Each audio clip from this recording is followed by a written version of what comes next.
as an amp designer, it's less about what's being played through it, and it's more about what's coming out of it from a tone standpoint. The great amps that will make the hair stand up on your arms, that'll, make your pant leg flap, but not doing it in a way where it will hurt you. Those are the ones that really inspire me, and those are the ones that I try to achieve with every design that we do.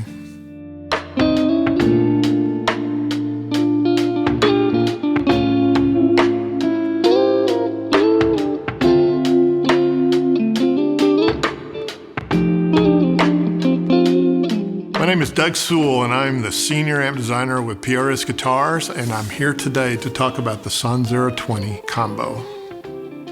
I met Paul Reed Smith at a Dallas guitar show, and we became good friends, and a few years later he invited me to head up the amp department at PRS. The inspiration for the Sonzera was those classic mid-60s American-voiced amplifiers out of California that were between 12 and 22 watts and that sounded a lot bigger and sweeter than they actually looked. Very convenient, typically with reverb. That was the inspiration for the Sonzera 20. The features, though, we wanted to enhance to build a better mousetrap.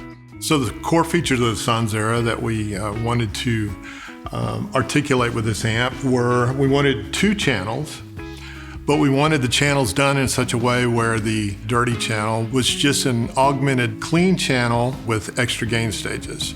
We also added a bright switch on the lead channel to give that little shine on the apple for single coils, so you could have that snap, that kind of Texas twang sometimes that we refer to. And we added a presence control, which is not usually associated with American amps in the 60s, but we found it was a very useful feature, especially on the lead channel. We also wanted to add effects loop because it had a dirty channel. We wanted to add extra output jacks for extension speakers, so you could add the extension speaker if you needed to. We also wanted a 12-inch speaker. Some of the little amps back in the 60s had 10-inch speakers, but we wanted this amp to be loud and proud with a 12-inch speaker.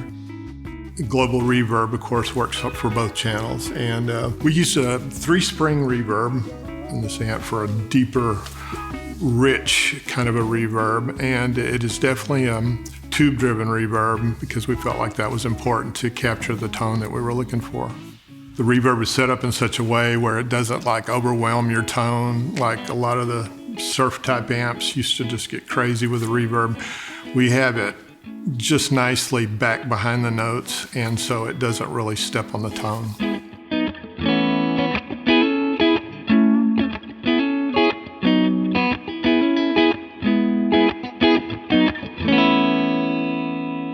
Clean channel is set up to be reminiscent of the American amps of the 60s, with that nice scooped mid and the nice clear high end, percussive, very clean all the way up, to the point where we didn't feel like it was necessary to put in a master volume on the clean channel.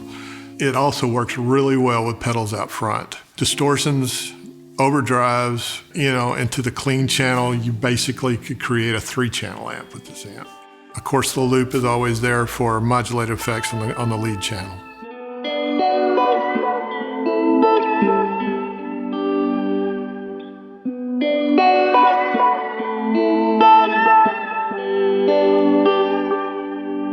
So just to explain how we did the lead channel with this amp, we took a carbon copy of the clean channel, and we gave it its own tone stack. You can treat it just like a boosted clean channel. In fact, you can emulate the clean channel with it. And we manipulated that tone stack and massaged it. So basically the clean channel overdrive tones that we would get in the lead channel were more sweet and more mid-rangey, and dialed out all the harshness that we could in the lead channel that you normally get with just overdriving a clean amp.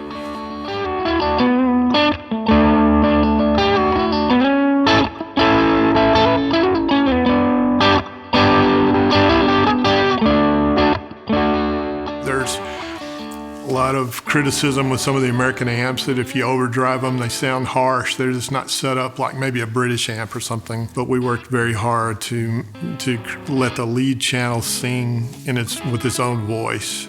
So one of our tricks at PRS is to take larger tubes that you would normally associate with 50 and 100 watt amps and use them in a way to create lower wattages. So we use 5881 6L6s, and we scale those down to 20 watts, and it creates kind of a warmer, more organic feel, and sometimes described as sweeter sound. So that was something else that we utilized on the Sonzera.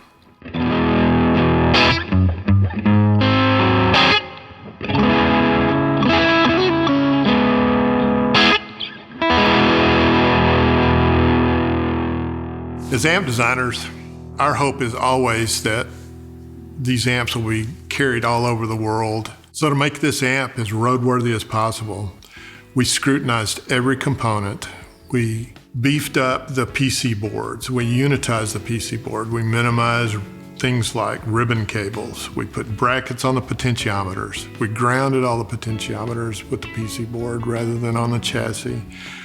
Every amp that comes in, we check all of the screws of the transformers and everything just to make sure that this thing is as tight as possible when it leaves the factory.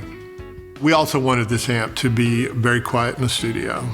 And so we went to great pains to minimize background noise, hiss, hum, relay pops, everything we addressed with this amp to minimize any kind of spurious noise with the amp. There are a couple of things that we did to help you with serviceability of the amp too. We've included bias jacks with a bias adjustment to allow you to change your own tubes and to rebias them if you know how to do that. And we have designed the back panel so you can easily access the tubes without undoing a whole bunch of screws. I'd just like to say that the Sonzera is one of my favorite amps that I've designed with PRS. It really takes me back to Texas, and I hope you give it a shot, give it a try, because we're very proud of it here, and I think you'll really like it.